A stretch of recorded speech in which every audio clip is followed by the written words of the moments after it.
Here is your full, long, emotional story, written for a 40-minute YouTube video, crafted with a strong hook, smooth pacing, and an inspiring message at the end.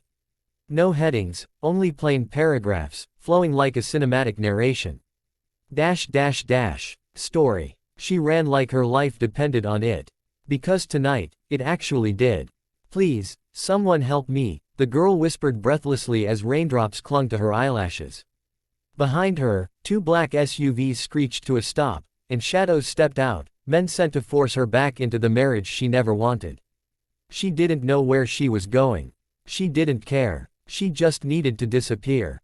And before the viewers ask, yes, what happens next is why you must watch till the end.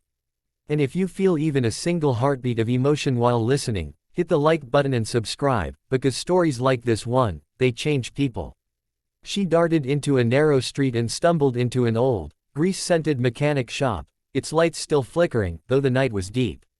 Inside, a young man in dirty overalls lifted his head. Grease smudged his cheek, a worn cap hiding his messy hair. His name was Ian, a poor mechanic who worked day and night just to keep the small shop alive after his father's death. He wasn't expecting anyone at this hour, especially not a terrified woman in soaked designer clothes. Please, she gasped. They're after me. Ian didn't ask who they were. He only saw fear, real, raw fear, in her eyes. Instinctively, he locked the door, pulled down the metal shutter, and guided her behind stacks of old tires. Stay low. Don't make a sound, he whispered. The SUVs stopped outside. Heavy fists pounded on the shutter. Did a girl run in here? Someone shouted. Ian swallowed hard. He had every reason to turn her in. He was poor. He couldn't afford trouble. The men outside could end his shop, his job, his future. But something inside him, something brave, something human, refused to betray the helpless stranger trembling behind him. No one came here, Ian replied firmly. After a long pause, the footsteps faded. Engines roared, and the SUVs disappeared into the rain-soaked night. When it was safe, Ian returned to her.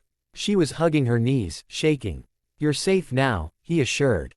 She looked up at him, and for the first time, Ian saw her face clearly, innocent, exhausted, almost glowing despite the dirt and rain. My name is Zoya, she said softly. And I'm Ian. He offered her a warm cup of tea from an old kettle. She held it with trembling hands, and for the first time in hours, she breathed without fear.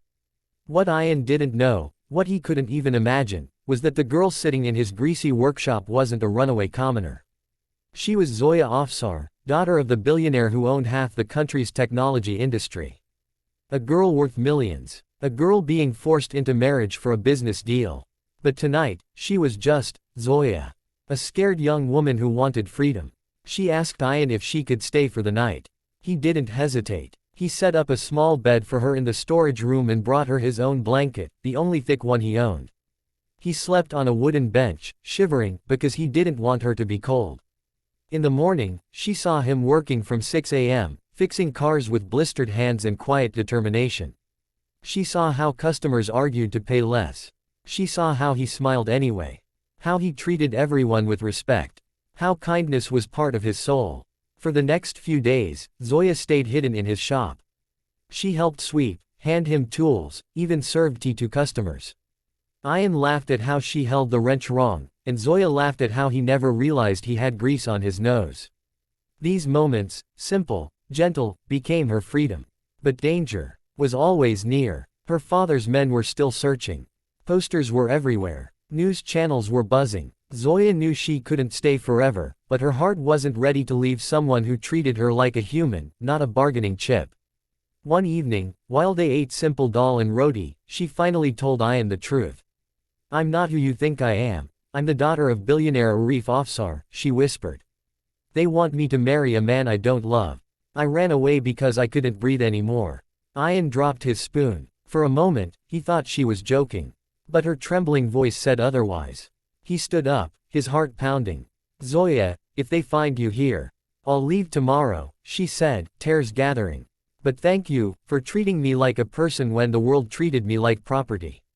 Ian didn't sleep that night.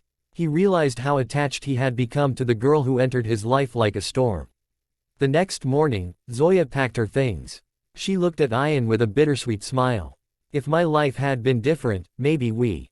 Before she could finish, the workshop door slammed open.